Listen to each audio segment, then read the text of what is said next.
How and where did the top East German politicians live?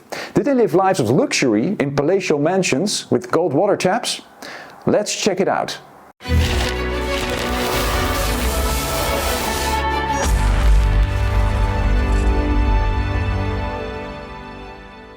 The first residential area for the East German power elite was in the Berlin district of Pankow. In the late 1940s and 1950s, the members of the GDR government lived here in fairly luxurious villas on the Mayakovsky Ring. The Mayakovsky Ring is an oval-shaped street and was a restricted zone. In the 1950s, the GDR leadership started looking for a new place to live.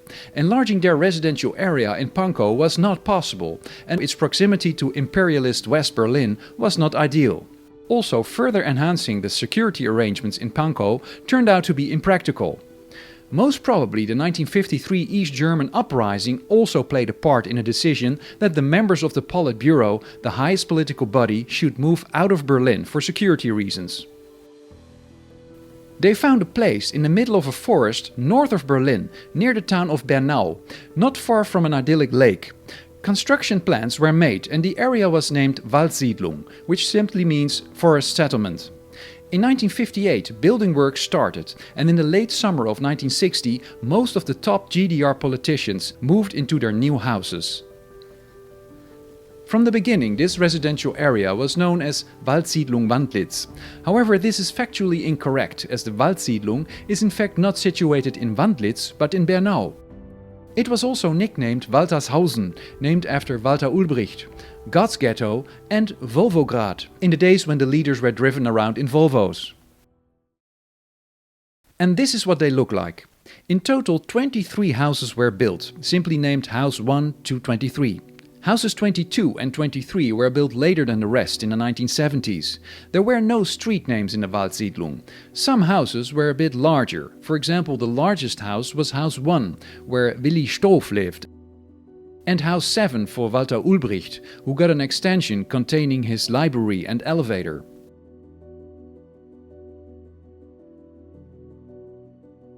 The houses had between 8 and 12 rooms, providing a living area of 180 to 340 square meters, roughly 2,000 to 3,500 square feet.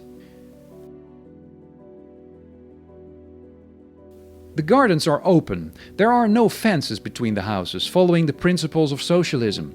But the former residents complained more than once about the lack of privacy, with the result that gardeners had to plant barriers of greenery. Also, other personal wishes were catered for, like here in the garden of house number 1, where there used to be a paddling pool for young children.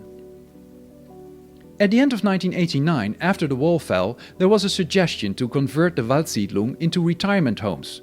The joke being that its inhabitants could stay on, referring to the old age of the Politburo members.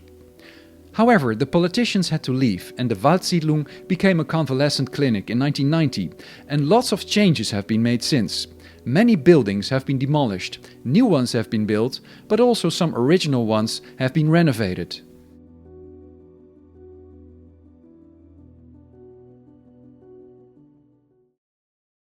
The Waldsiedlung consisted of an inner ring inside which the politicians lived. This was a restricted area surrounded by a wall with an electric fence on top. There was also an outer ring, also surrounded by a fence, where the servants, drivers and other personnel lived.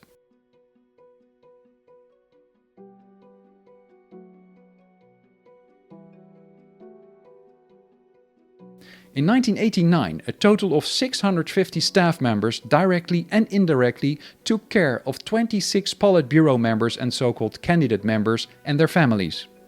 All staff were from the main department PS, which stood for Personal Security, Personenschutz, a department of state security, the Stasi.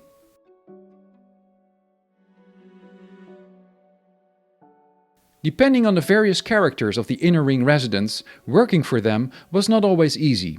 More than once, new employees got frustrated, started drinking or begged for a transfer after only a few months. As well as the 23 homes, the inner ring included a number of additional buildings. First, there was the main entrance building, the official way into the inner ring. You can still see the original fence.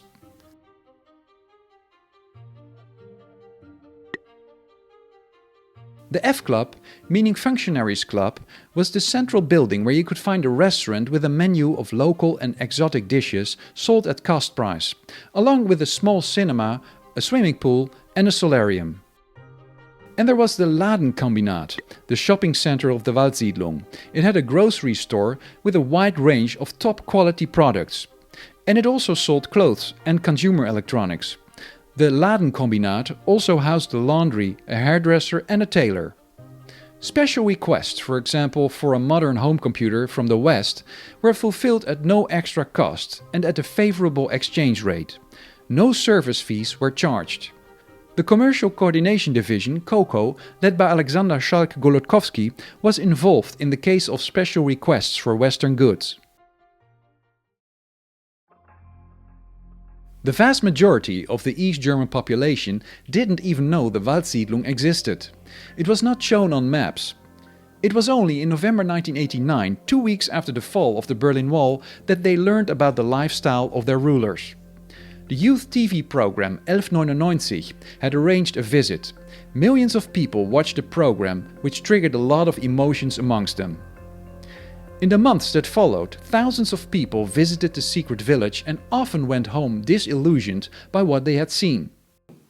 Okay, the houses in the Waldsiedlung were not the largest. They were not very modern and there was no expensive marble or gold taps. But they were way above the average in the GDR at that time. Also, it was not only the houses, it was more the privileges of the residents that caused anger, such as the round-the-clock service they got from their servants, and the fact that the elite could get all the food and luxury products that they wanted for shamelessly low prices. Not only for them, but also for their children. And on top of that, there were their second homes, which in some cases were elaborate hunting residences. In the Waldsiedlung there were a number of unique sculptures, such as the jaguar that stood in the garden of house 14 where Erich Mielke lived, the pelican in the garden of house 2 and the squatting girl in the garden of house 10. After 1990 the sculptures were neglected and became overgrown. The gardens lacked sufficient maintenance and the sculptures were damaged or even stolen. No one really cared. Today a number of them can be viewed in a museum in Bernau. An underground tunnel system connecting the houses with each other, bunkers and a secret escape tunnel. It all sounds very mysteriously, but it's just a legend. The only thing that existed at the Waldsiedlung were a few bunkers.